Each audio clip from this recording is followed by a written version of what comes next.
Good afternoon. So today I'm going to be talking about making speeches. So you've arrived in China.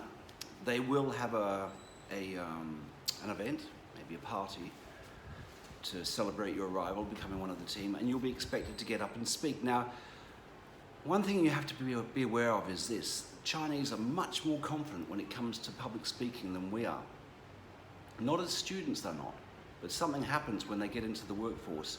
They will go around, so you've all started, it's a new organization, and they'll go around the table. A whole lot of people are there, and you have to stand up and introduce yourself. Now, you know the way that we do it in the West, it might be like this, hi, my name is John, glad to be here, just started today, I'm a little bit tired, but thank you for being so friendly, and I'm looking forward to the challenge. They can easily get up and speak for 10 minutes on their first day. They'll talk about everything, they give you some background into what they do. Maybe they'll have a PowerPoint presentation with a little, they're very confident and they can speak for a long time. You just seem to be making speeches all the time, so you have to get used to it.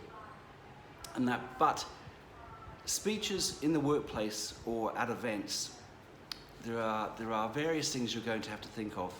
It's different to if you're in the West. First point is, have a good translator, okay? You will have different people translating for you, depending on availability and so on, but get with somebody who you feel comfortable with, okay?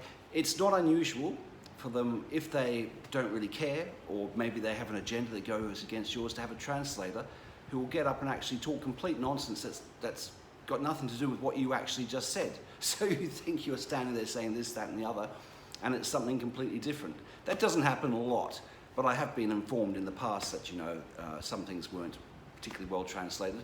So when you get somebody that you feel comfortable with, as you start to understand a little bit more Chinese and how the job that they're doing, what it is that they're actually saying, their interpretation of what you're saying, and that, try and stick with them. Find out about their style, okay? What it is that they feel comfortable with. So it could be some translators, they like you to say just 3 or 4 lines, and then they translate that. Others like big chunks. There are some who are amazing. I mean, nobody can memorize text the way that the Chinese can.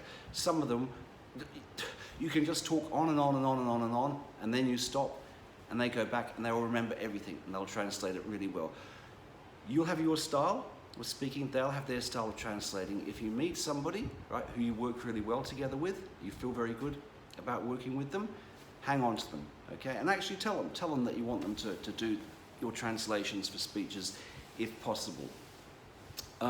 Leave politics out of it. This is a pretty obvious one, okay? Just leave the politics out of it.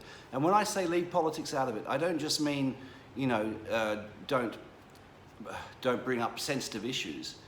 I mean, don't get cute either.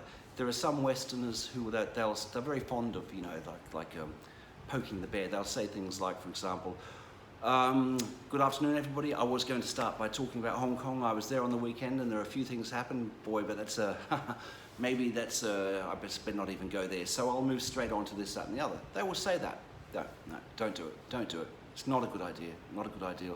They'll be very uncomfortable with it, and you can actually get yourself into trouble. You can lose a few points. So it's really not the thing to do. And one good theme that can run through all of your speeches, if you're talking to a corporation, or you're talking to a school, parents, students, staff, whoever, is to sort of play up the idea of the Western creativity and the free thinking, and that's what you're representing, and as well as the good Chinese traditional values, okay? Give credit to that, so that with your speeches, you're actually sort of giving a justification for why you're there and what it is that you're trying to achieve. Don't criticize anybody by name. Okay, I spoke about this in the podcast 1 the other day. Okay, just don't single anybody out. Just don't do it. Just leave that out of it, because they're not comfortable with that at all, and you can actually do your own reputation a fair amount of harm. Be prepared to go on for a long time. They don't make speeches the way that we do. We get up and say what we have to say, and then we get down. They seem to they give a lot of credit to a speech maker who can talk for a long time and go on, and they really cover everything. Really cover everything. So you do it. If you just get up and say what's necessary, a few lines, and then get down, they'll think, not much to him, is there? So, you've got to really be prepared to go on. Have good material. and really make that speech good, and have plenty of substance. And another point is, don't do self-depreciating humor, okay? I've always been the kind of fellow who you know, I make the bald jokes, and I'm quite prepared to laugh at myself. You know, that way I own the joke, it's my joke. But don't do it in China. Don't make jokes about yourself. They'll think you're a buffoon. They really won't understand it. They'll think, well, if this guy thinks that he's funny, you know, he must just be a funny type. So just don't do it. It's not a good idea. But the thing is this, the audiences in China, if you can get into making good speeches, and you can have just that right balance, being a little bit humorous, a little bit serious as well, and so on, they're very receptive. And it can all amount to a wonderful cultural experience.